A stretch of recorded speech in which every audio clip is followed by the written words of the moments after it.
Hello my dear students, एक बार फिर से आपका स्वागत है। Challenges of nation building chapter को लेकर कुछ बड़े इंपॉर्टेंट वाइवा क्वेश्चंस आपके लिए लेकर आया हूं। They are going to be very different और देखते हैं फर्स्ट क्वेश्चन यहाँ पर क्या होने वाला है। अगर वीडियो अच्छी लगी तो लाइक जरूर कीजिएगा, कम से कम इतना तो आप कर ही सकते हैं।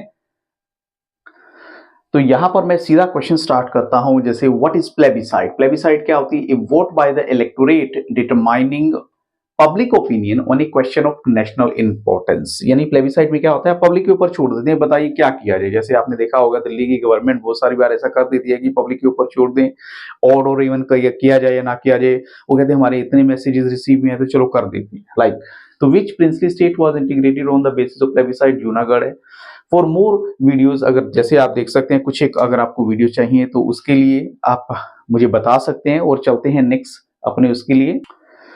तो यहाँ जो मेरा जो क्वेश्चन है, who was also known as nationalist, catalyst and realist, तो सरदार वल्लभ भाई पटेल है। What is meant by two nation theory? Two nation theory propound करने वाले मोहम्मद अली जिन्ना है 1940 में as being part of the Muslim League. And the main aim इस theory का क्या था कि creation of separate state of Muslim. वो चाहते थे कि देखो हिंदू और मुस्लिम्स की जो बातें कुछ एक मैच नहीं करती, तो बेटर है कि दोनों अलग तरीके से चलें, दोनों अलग तरीके से अपने कंट्री को डिवाइड कर लें तो ज्यादा अच्छा है।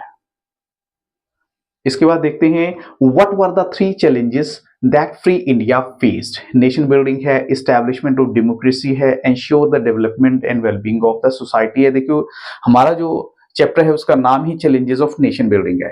तो ये एक ऐसा क्वेश्चन है जो टीचर आपसे पूछ सकता है ऐसी, what do you mean by British paramountcy? तो ब्रिटिश पैरामाउंसी और सुरेनिटी का मतलब है the forced British supremacy accepted by the Indian princely states.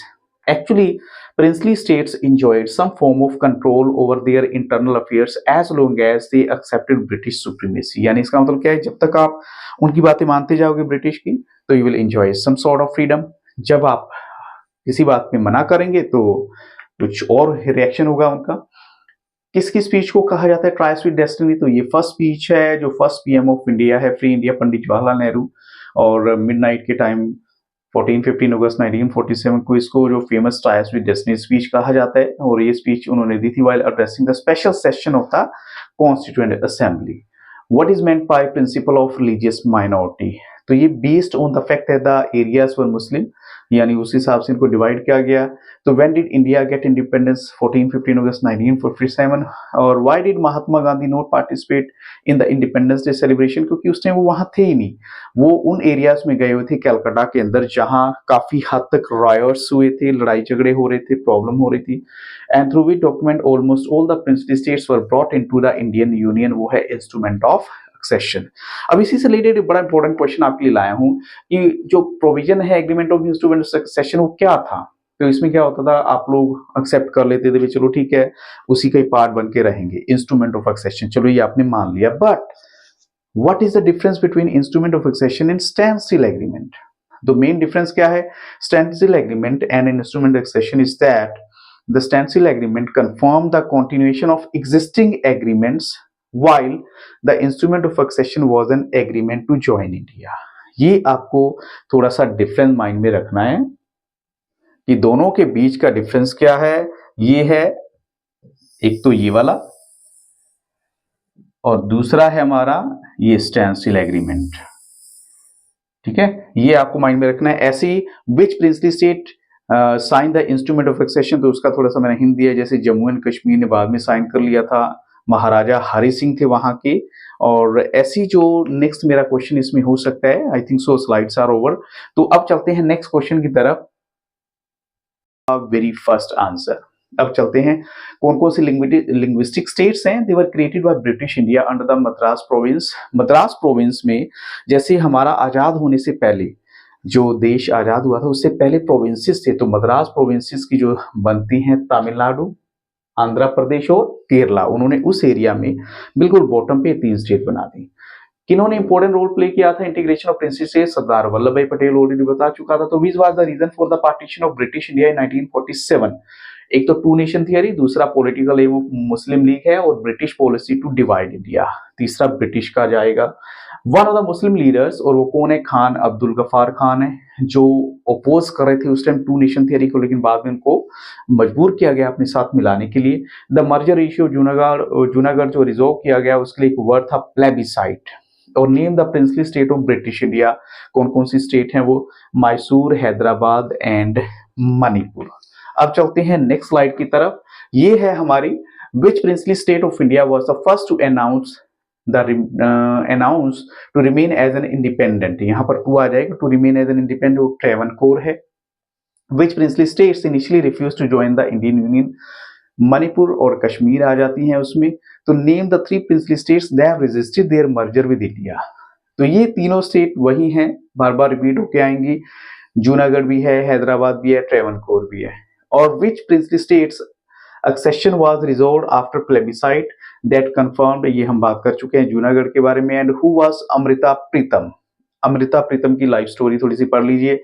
एक प्रोमिनेंट पंजाबी पोइट है, फिक्शन राइटर है, recipient of Sahitya Akademi award, Padmashri and Jnanpith award. And after partition उन्होंने दिल्ली को अपना सेकंड होम बनाया। And she was active in writing, editing Nagmani, a Punjabi monthly magazine till her last.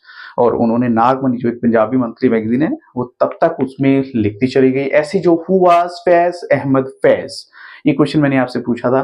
तो फैज अहमद फैज के बारे में भी देखिए, छोटा सा डिस्क्रिप्शन है एक पिक्चर वाले बॉक्स के अंदर छिपी हुई, जो है 1911 टू 1984 सियालकोट में उनका जन्म हुआ, पाकिस्तान में रहे after partition. And A leftist in his political leanings, leftist in his political leaning की बात करें।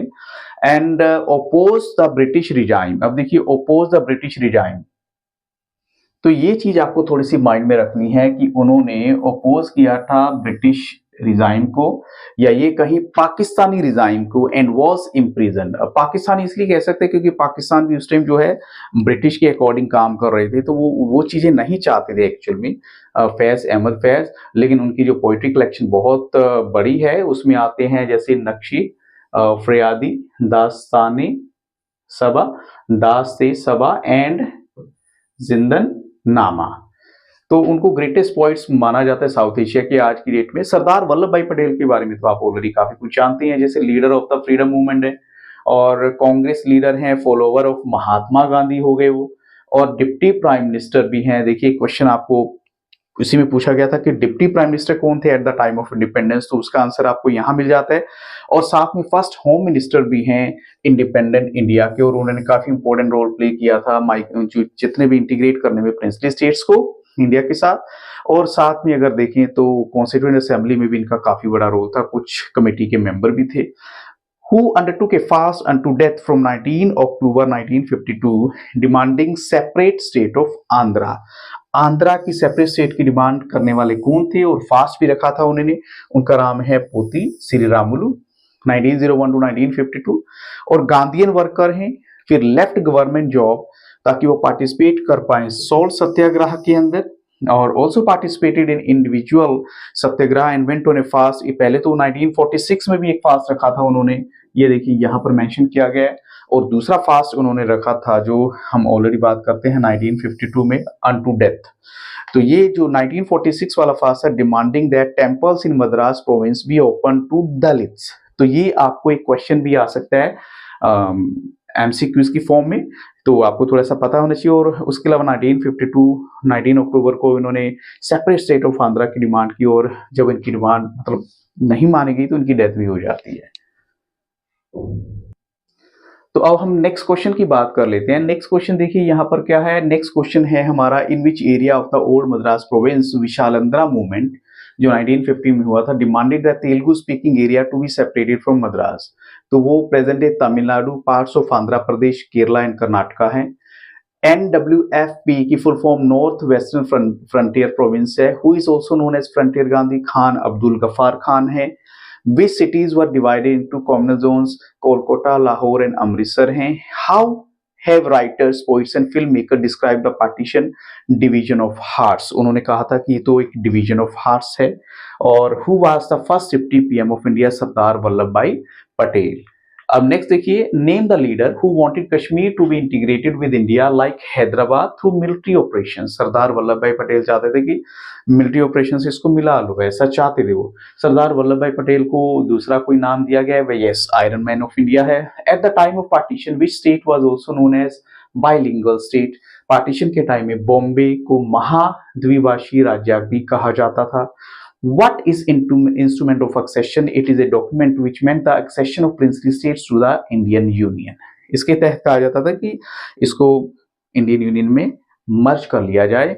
और यहाँ लास्ट क्वेश्चन मेरा क्या है, टू नेशन थियरी किसने दी थी 1940 में? मुस्लिम लीग ने। Lahore session proceeded by Muhammad Ali Jinnah and when was the State Reorganization Commission set up? 1953 में इसको सेटअप किया गया था। तो with these questions I stop the video, but I think so अगर आपको इसका दूसरा पार्ट भी चाहिए उसका लिंक मैं आपको इसके डिस्क्रिप्शन बॉक्स में दूंगा, जरूर देखिएगा। Thank you very much and very nice day.